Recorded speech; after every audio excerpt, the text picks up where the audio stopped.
Podcast Caótico. Un programa de radio de magia del caos para el blog grimoriomagiadelcaos.blogspot.com.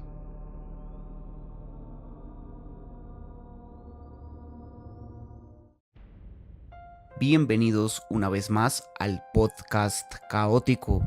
Soy su anfitrión, Frater Alecos, y en este espacio exploraremos temas ocultistas y hiperbóreos relacionados con el nazismo y su ideología ocultista. Estos temas son extremadamente delicados y complejos.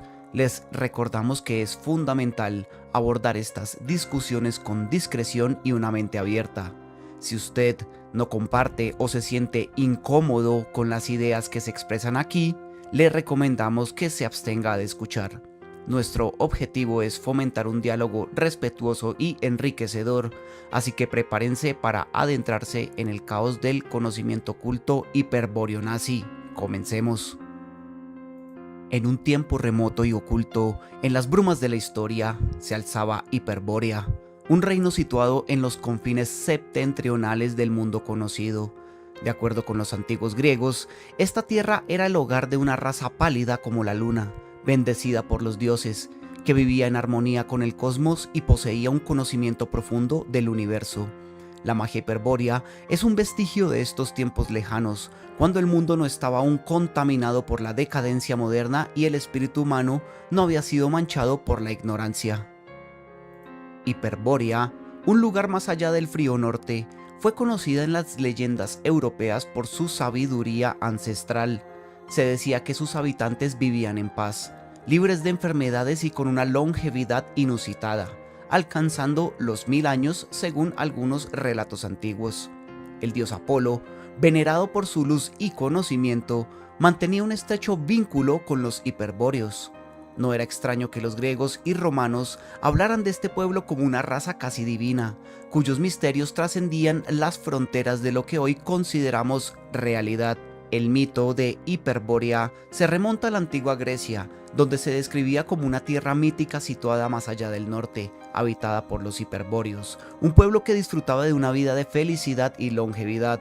Este concepto se encuentra en las obras de varios autores clásicos, siendo Heródoto uno de los primeros en mencionarlo en sus historias, donde describe a los hiperbóreos como un pueblo que vivía en un clima ideal, lejos de las guerras y las enfermedades que afligían a otras naciones. Los hiperbóreos eran considerados hijos del dios del viento Boreas y la ninfa de la nieve Kione, lo que les confería una conexión divina. Se creía que eran tan bendecidos que el sol solo salía y se ponía una vez al año en su tierra, lo que sugiere una existencia casi utópica. Este mito fue reforzado por los autores como Píndaro y Estrabón, quienes también mencionaron a Hiperbórea en sus escritos, describiendo a sus habitantes como seres excepcionales que tenían una relación especial con los dioses, especialmente con Apolo, quien se decía que visitaba Hiperbórea regularmente. Fue así que la idea de Hiperbórea se extendió más allá de la mitología griega, influyendo en la literatura y el pensamiento esotérico occidental a lo largo de los siglos. Durante el Renacimiento, el interés por los mitos antiguos resurgió, e Hiperbórea fue reinterpretada como un símbolo de sabiduría y conocimiento oculto. Autores como Robert Charroux en el siglo XX relacionaron a los hiperbóreos con teorías de antiguas civilizaciones avanzadas y razas de astronautas, lo que llevó a una nueva interpretación del mito en el contexto de la búsqueda de orígenes arios. Pero quizá el mago hiperbóreo más conocido sea Avaris o Avarisa, hijo de Zeutes, quien fue un sacerdote hiperbóreo de Apolo que llegó a Grecia desde un territorio cercano al Cáucaso en una época en que su patria estaba devastada por una plaga. Avaris poseía el don de la profecía y gracias a su vestimenta escita, su simplicidad y su honestidad, ganó fama y respeto en toda Grecia. Viajó por el país llevando consigo una flecha, símbolo de Apolo, mientras ofrecía oráculos a los pueblos que visitaba. En su obra Historia de los Druidas, Toland lo relaciona con los druidas de las Hébridas, debido a que la flecha era parte de su atuendo, similar a los trajes de estos sacerdotes celtas. Erastóstenes, por su parte, narra que el catasterismo de la flecha era de gran tamaño, basándose en Heráclides Póntico, quien también menciona que Avaris viajaba montando sobre dicha flecha. Se cree que Apolo colocó este proyectil entre las estrellas como un astro, en recuerdo de un combate mítico. La historia de Avaris, llena de elementos míticos, ha sido contada de diversas maneras, incluyendo detalles fantásticos. Se decía que no consumía alimentos terrenales y que tenía el poder de curar enfermedades mediante cánticos. Además, se le atribuye haber salvado al mundo de una plaga y haber construido un templo dedicado a Core en Esparta. La Suda y Eudocia le asignan la autoría de varias obras, tales como en Salmos, Oráculos escitas, un poema sobre el matrimonio del río Ebro, fórmulas expiatorias y textos como la llegada de Apolo entre los hiperbóreos y una teogonía en prosa. Sin embargo, es probable que estas obras no fueran auténticas, así como tampoco su supuesta correspondencia con el tirano Falaris. En cuanto a la época de su aparición en Grecia, las fuentes varían. Algunos la sitúan en la tercera Olimpiada, otros en la 21ª y algunos incluso lo ubican como contemporáneo de Creso. Lockbeck lo ubica en el año 570 a.C., durante la 52ª Olimpiada. Avaris también figura en el catálogo de los pitagóricos de Jámblico. El esoterismo del siglo XIX y principios del XX, con su enfoque en la espiritualidad y la búsqueda de verdades ocultas, también contribuyó a la popularidad del mito de Hiperbórea. Grupos como la Sociedad Teosófica promovieron la idea de que existían civilizaciones antiguas que poseían un conocimiento superior, y Hiperbórea se convirtió en un símbolo de esta búsqueda de sabiduría, siendo finalmente distorsionada por el partido nazi en la primera mitad del siglo XX. Y es que en el contexto del nacionalsocialismo, Hiperbórea fue utilizada como un símbolo de la raza aria idealizada. Heinrich Himmler y otros líderes nazis se interesaron por la mitología nórdica y la magia, buscando legitimar su ideología a través de la conexión con un pasado glorioso. La sociedad ANERP, creada por los nazis, se dedicó a investigar las raíces esotéricas de la cultura alemana, incluyendo la búsqueda de Hiperbórea como un lugar de origen de la civilización aria. Y he aquí que la relación entre Hiperbórea y el nazismo se consolidó en el contexto de la ideología racial que caracterizó al régimen de Adolf Hitler. Los nazis, influenciados por el esoterismo y la mitología nórdica, adoptaron la idea de Hiperbórea como un símbolo de la raza aria idealizada. Esta reinterpretación del mito se utilizó para legitimar la creencia en la superioridad racial y la necesidad de recuperar un pasado glorioso. Pero fue Heinrich Himmler, uno de los principales líderes del régimen nazi, quien mostró un particular interés por la mitología y el ocultismo.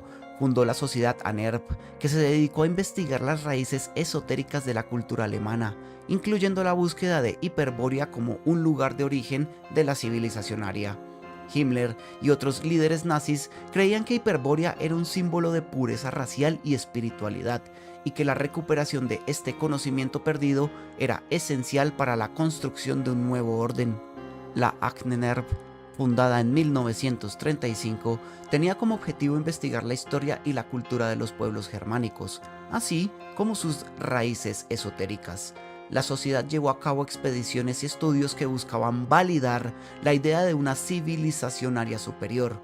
En este contexto, Hiperbórea se convirtió en un símbolo de la búsqueda de un pasado glorioso y de un conocimiento oculto que se creía que había sido perdido. Los miembros de la ANERP estaban interesados en la mitología nórdica y en la conexión entre los antiguos pueblos germánicos y las civilizaciones perdidas. La idea de que Hiperbórea era un lugar donde se había conservado un conocimiento sagrado se utilizó para justificar la ideología racial del nazismo. Se creía que los arios eran los descendientes de los hiperbóreos y que su misión era recuperar y preservar este conocimiento y al tiempo mantener el fenotipo ario. Y fue así que la propaganda nazi utilizó el mito de Hiperbórea para promover la idea de una raza aria superior.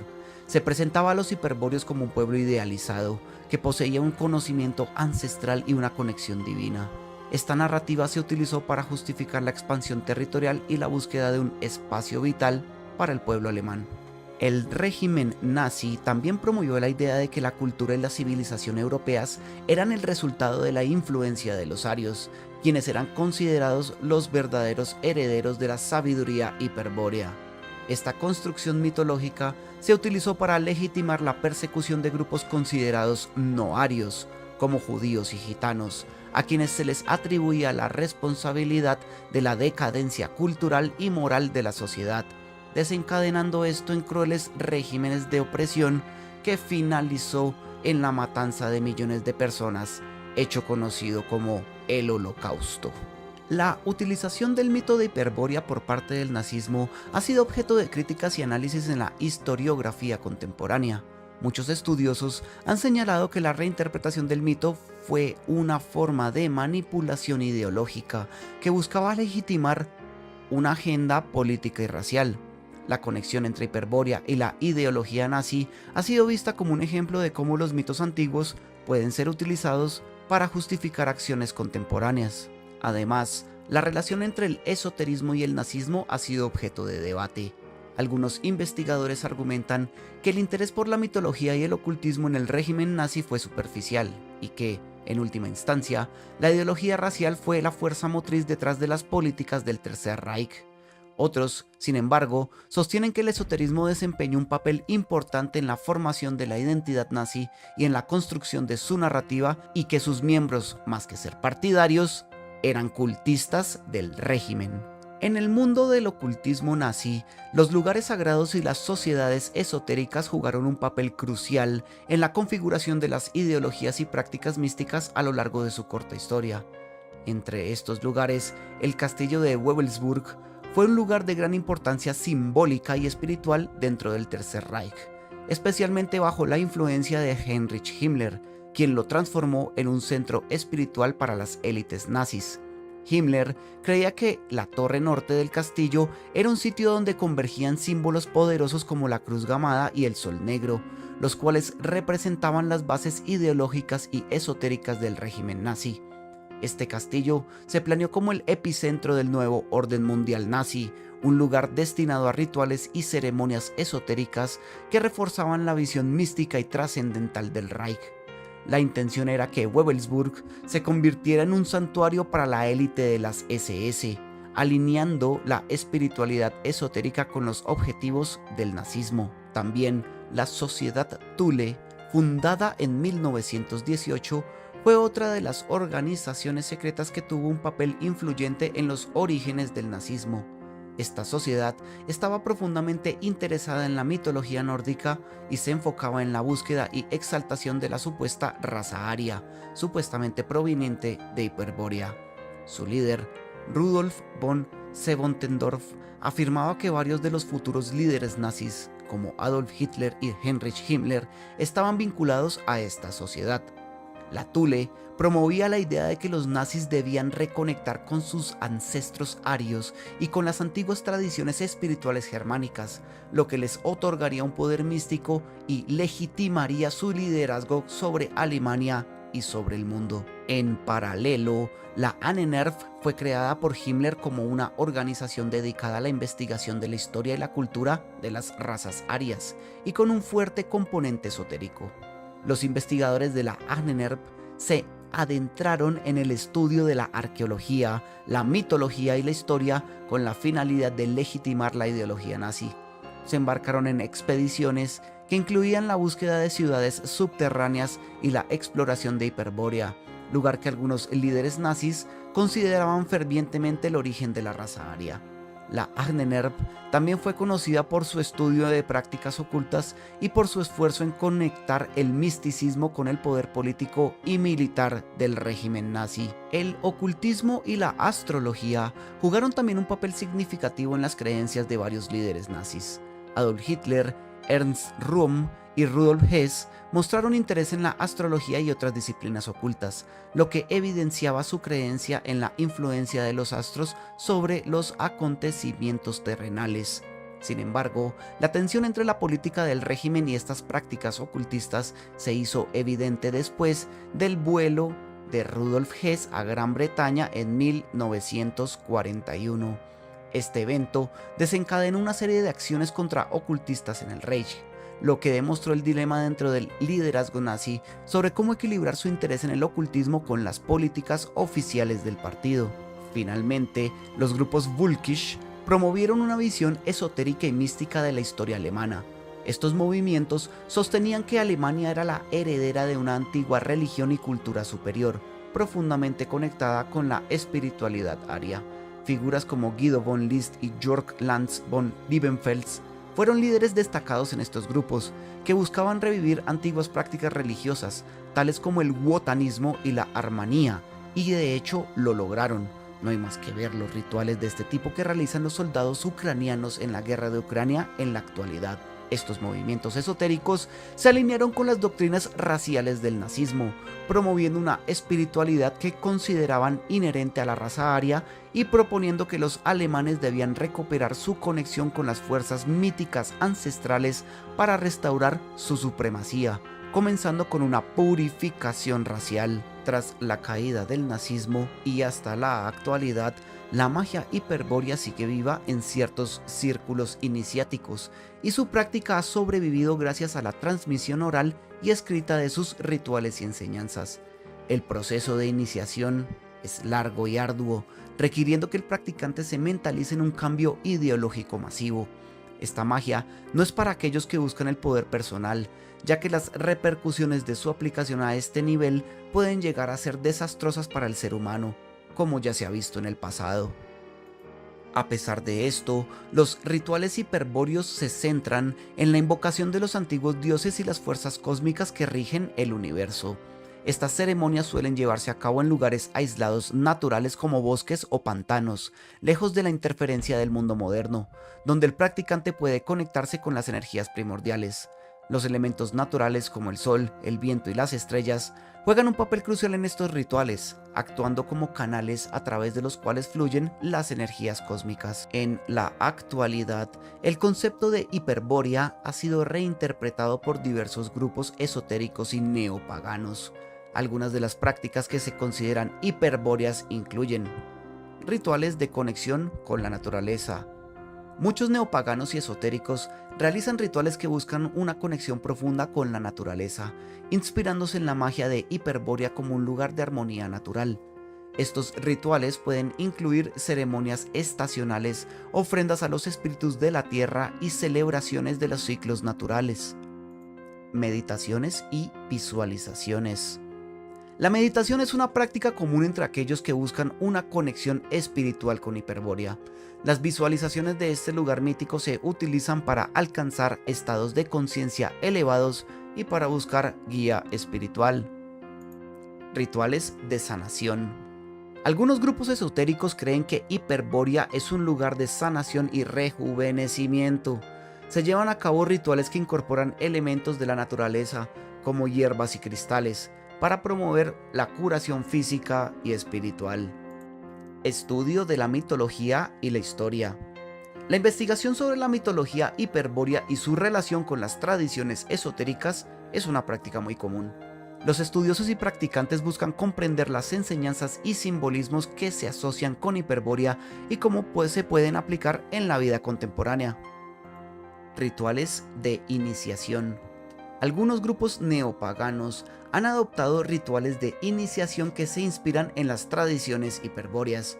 Estos rituales pueden incluir pruebas de resistencia, ceremonias de paso, la invocación de deidades asociadas con la sabiduría y la espiritualidad e inclusive, entre sus practicantes más radicales, rituales de sangre como los rituales wotanistas pro-guerra ucranianos. Quizá uno de los aspectos más fascinantes de la magia hiperbórea es la relación que los hiperbóreos tenían con los dioses. Apolo, el dios del sol, era visto como un protector y guía espiritual, y sus sacerdotes en Hiperbórea eran considerados como intermediarios entre los dioses y la humanidad. La conexión con Apolo proporcionaba a los magos hiperbóreos un poder inmenso, ya que les permitía acceder a las energías solares y canalizarlas para diversos fines, desde la curación hasta la adivinación. Y es que Apolo es el dios más asociado con Hiperbórea. Según la mitología, Apolo pasaba el invierno en Hiperbórea, donde era adorado por los hiperbóreos. Este culto a Apolo se caracterizaba por rituales de música, danza y sacrificios, que buscaban honrar al dios y asegurar su favor.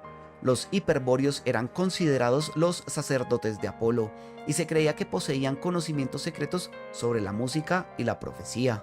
Estos secretos de los dioses hiperbóreos se transmitieron a través de tradiciones orales y textos antiguos. Estos secretos incluían conocimientos sobre la medicina, la música y la conexión con lo divino.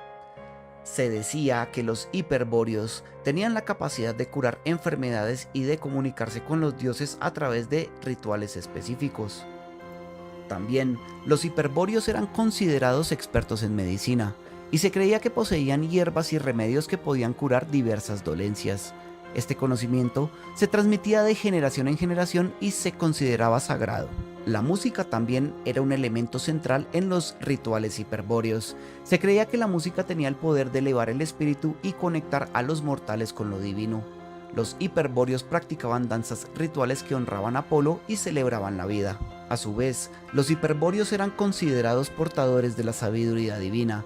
Se creía que podían recibir visiones y mensajes de los dioses, lo que les permitía predecir eventos futuros y guiar a su pueblo a modo de oráculo. Uno de los rituales más importantes en el culto a Apolo era el ritual de la luz. Este ritual se llevaba a cabo durante el solsticio de verano, cuando el sol alcanzaba su punto más alto. Los hiperbóreos encendían grandes hogueras y realizaban danzas alrededor de ellas, invocando la luz de Apolo para que iluminara sus vidas. Este ritual simbolizaba la conexión entre el cielo y la tierra, y se creía que traía prosperidad y abundancia. Los antiguos griegos creían que Hiperbórea era un lugar accesible solo para aquellos que eran dignos. Se decía que los viajeros que deseaban llegar a Hiperbórea debían realizar un viaje espiritual que implicaba la purificación del cuerpo y el alma. Este viaje se consideraba un rito de iniciación y aquellos que lo completaban eran considerados elegidos por los dioses. El secreto de los dioses hiperbóreos reside en su capacidad para trascender las limitaciones del tiempo y el espacio. La magia hiperbórea enseña que es posible acceder a estos poderes a través de una comprensión profunda del cosmos y la alineación de uno mismo con las energías cósmicas. La influencia de Hiperbórea en el arte se puede observar en diversas corrientes artísticas a lo largo de la historia. Durante el Renacimiento, por ejemplo, los artistas comenzaron a explorar temas mitológicos y utópicos, inspirándose en la idea de Hiperbórea como un lugar de perfección. Pintores como Sandro Botticelli y Rafael incorporaron elementos de la mitología griega en sus obras, reflejando la búsqueda de la belleza y la armonía que se asociaba con Hiperbórea. En la literatura, la influencia de Hiperbórea se manifiesta en obras que exploran la idea de mundos ideales. Escritores como Thomas More en su obra Utopía y Aldous Huxley con Un Mundo Feliz han utilizado la noción de un lugar perfecto como un medio para criticar la sociedad contemporánea. La representación de Hiperbórea como un lugar de paz y felicidad ha servido como un constante con las realidades a menudo caóticas de la vida humana. La influencia de Hiperbórea también se extiende a las ciencias, especialmente en el ámbito de la geografía y la exploración. Durante la Edad Media y el Renacimiento, la búsqueda de tierras desconocidas y la exploración de regiones remotas fueron impulsadas en parte por la fascinación por los mitos como el de Hiperbórea. Los exploradores europeos, al buscar nuevas rutas y territorios, a menudo se inspiran en relatos antiguos que hablaban de tierras lejanas y misteriosas. A su vez, la idea de Hiperbórea ha influido en la ciencia moderna, especialmente en el campo de la antropología y la arqueología. La búsqueda de civilizaciones antiguas y la exploración de culturas que podrían haber existido en regiones remotas ha llevado a los científicos a investigar la posibilidad de que Hiperbórea, aunque mítica, pudiera tener alguna base en la realidad. Esta búsqueda ha llevado a descubrimientos significativos sobre las culturas antiguas y su relación con el entorno. También, en la cultura contemporánea, Hiperbórea ha sido reinterpretada y utilizada en diversas formas de arte y expresión. En la literatura de fantasía y ciencia ficción, por ejemplo, la idea de civilizaciones avanzadas que habitan en regiones remotas ha sido un tema recurrente. Autores como H.P. Lovecraft han incorporado elementos de Hiperbórea en sus obras, creando mundos donde lo sobrenatural y lo desconocido se entrelazan. El simbolismo de Hiperbórea también ha sido adoptado por movimientos esotéricos y ocultistas modernos. que ven en esta tierra mítica un símbolo de conocimiento oculto y espiritualidad, pero generalmente estos grupos suelen ser grupos extremistas más afines a las ideas raciales hiperbóreas y nazis que al verdadero conocimiento hiperbóreo.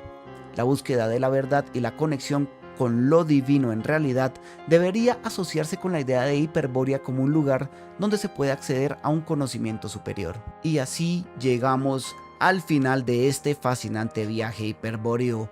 Queremos agradecerte de corazón por haber escuchado el podcast completo. Tu apoyo es fundamental para que podamos seguir creando contenido valioso y emocionante. Recuerda que subimos nuevos videos a diario, así que asegúrate de activar las notificaciones para no perderte nada.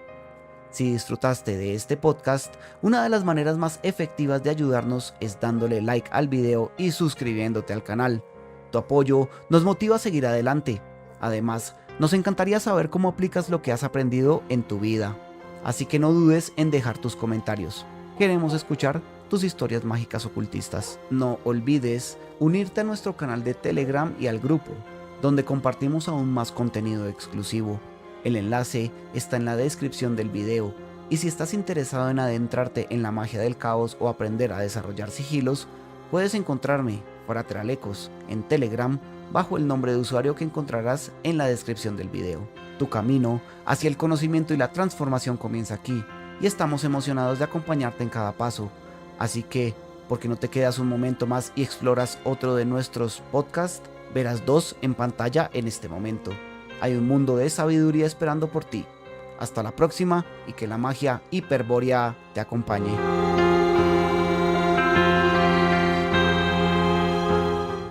Podcast Caótico. Un programa de radio de magia del caos para el blog GrimorioMagiaDelCaos.blogspot.com.